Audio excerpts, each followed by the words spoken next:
Tonno con gremolata is definitely a recipe that reminds me of my childhood. I was born in a little town called Torre del Greco, near Naples in the south of Italy. Literally, we were on the sea, and all the ingredients that I'm going to use, they actually locally produced in the area. We got the fresh lemon, capers, the chili, the garlic, and of course, a tuna steak. Now, to prepare this recipe, very simply, the first thing that you're going to have to do is you're going to have to cook the tuna steak. I got here a beautiful piece of tuna, and what I'm doing, I'm just drizzling with a little bit of olive oil, just the top side, rub it in with your finger, and then what I got here, a very hot griddle pan. So pick up your tuna, and do make sure that your griddle pan is very, very hot, and it goes straight in. At this stage, there is no reason whatsoever to put any salt or pepper, because what we want to do, we want to keep the moisture into the tuna, so it's nice and moisture and tender. Now, by the time that the first half of the tuna gets ready, I'm going to show you how to prepare a very quick dressing. The first thing that we're going to need is a good extra virgin olive oil. And it's important to use a good extra virgin olive oil because you really want to get the best flavor of the first squeeze of the olives in here. Then we're going to get a little bit of lemon juice, goes in there.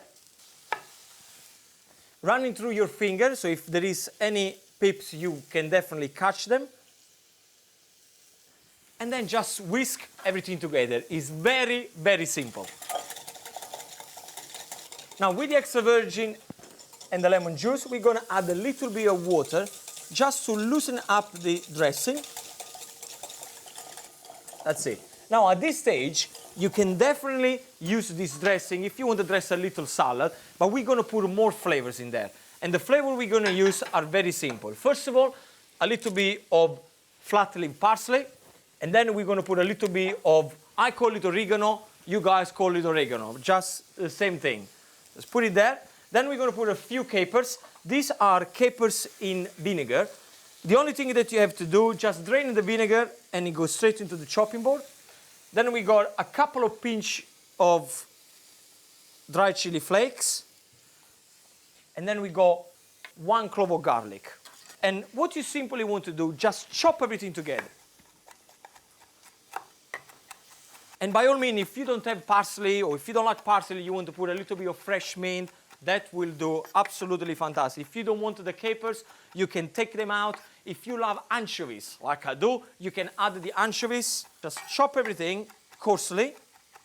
Now take everything that you chopped, the parsley, the chili, the garlic, the oregano, the capers, and just put into the bowl with the dressing that you previously prepared. And the only thing that you want to do, just mix everything together, season with a little bit of salt, and there is no need for pepper because we got the chili in there. By this time, the tuna is going to be ready on one side. So what you have to do, very gently lift it up, turn it around. Look at that, how beautiful. And then what you do, get yourself a little pastry brush like this one, and brush some of the dressing on top of the cooked part of the tuna. And it's very, very important, guys, that the tuna is cooked medium. The worst thing that you can do is overcook the tuna, and then it's going to be tough, it's going to be horrible. Now, just to finish off, I'm going to show you the wet gremolata, because in Italy we have two different gremolata. Gremolata is lemon skin, parsley and garlic, chop everything together and the job is done. The one that I'm making is a wet gremolata, which is got the capers, it's got everything we put into the dressing, but on top, what we're gonna do, we're just gonna grate the zest of 2 lemons. So just grate the zest in there. Okay, that's one. Straight into the dressing, and that's two. So the zest is in there.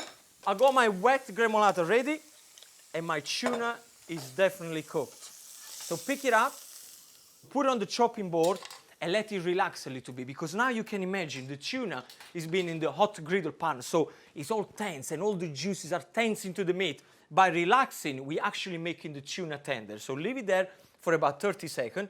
And in the meantime, what we do, we're just preparing a little salad, nothing too complicated. You don't want to take away the flavor from the tuna. So get a little bit of mixed salad with a few cherry tomatoes, like this.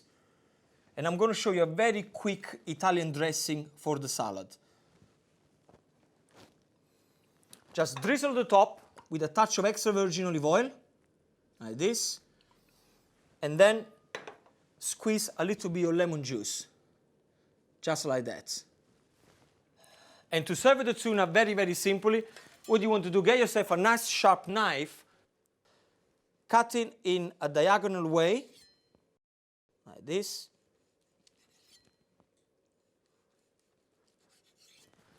Just like that. And pick it up on the plate. Look at this. Everybody can do my tonno gremolata. And then the last thing that you want to do, you got the dressing, the wet gremolata. Just put it all over like this. That's it. This is magnifico. My tonno con gremolata. Guys, buon appetito.